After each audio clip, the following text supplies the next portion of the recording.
Hey, good people.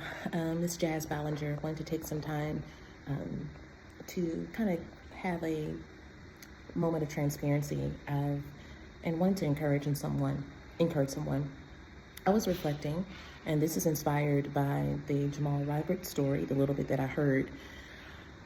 But for about most of my life, I was trained and grown to be a vocalist, to work in dynamics of entertainment, arts entertainment.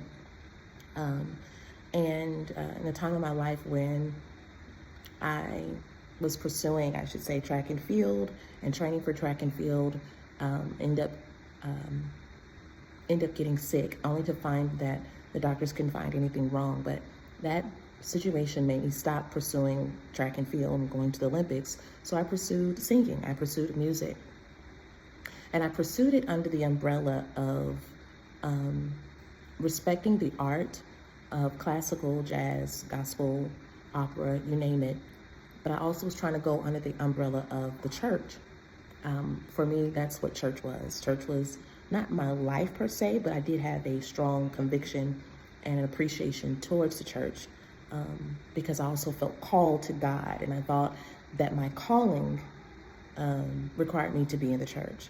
I later discovered that my calling was really called to the world, and that I was called to make disciples. Making disciples did not require me to be in church. It just required me to respect the sacredness of being chosen to make impact. And that didn't require me to be on the pulpit. However, it did require me to go on a journey. And the journey that I've discovered in pursuing, particularly back to music and singing, I did like a lot of people, auditioning for Sunday Best.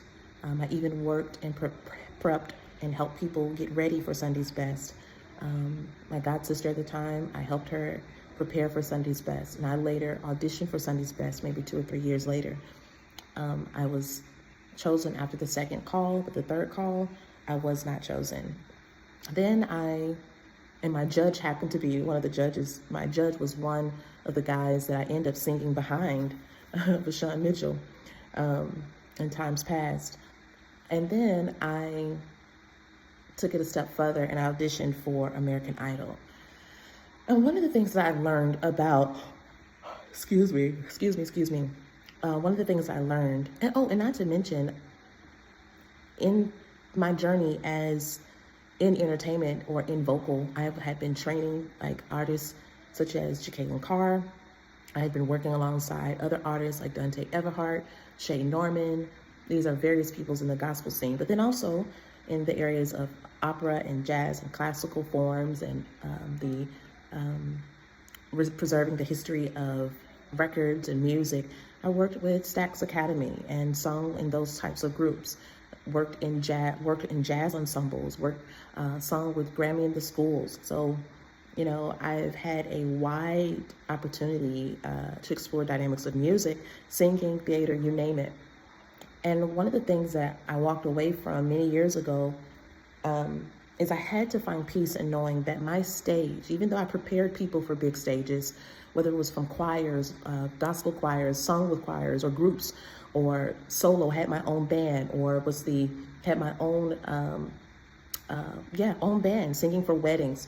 The reality is, even though I was preparing to, maybe be on mainstream and make it big, but the truth of the matter is, my gift wasn't the problem. It was the stages that I was on.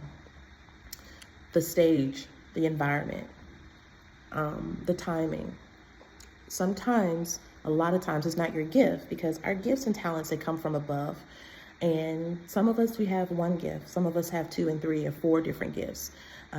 Some of you are multi-gifted, multifaceted, and you're frustrated because something is not hitting it off. There's a saying that says, a jack of all trades, but a master of none. But there's a pause to that. That's not the complete riddle.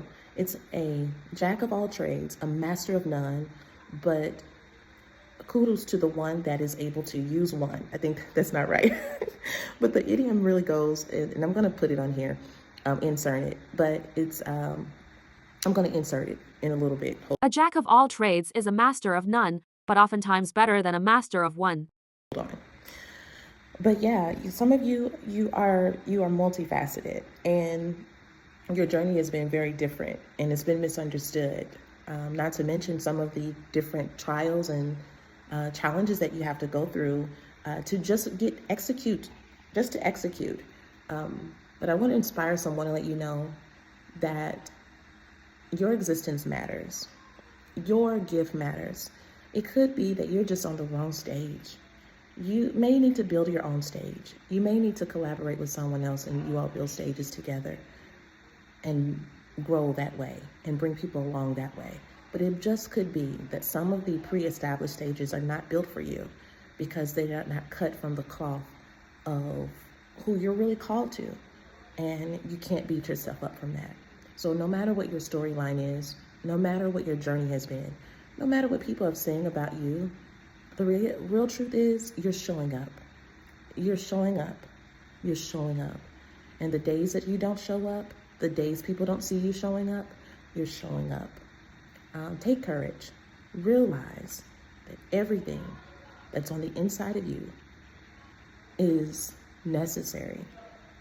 But don't be bashful of the fact that your stage may not be the stage for others. May not be the stage you're to be on, but it may be a stage that you're to build and create. All right. Much peace, guys. Take care.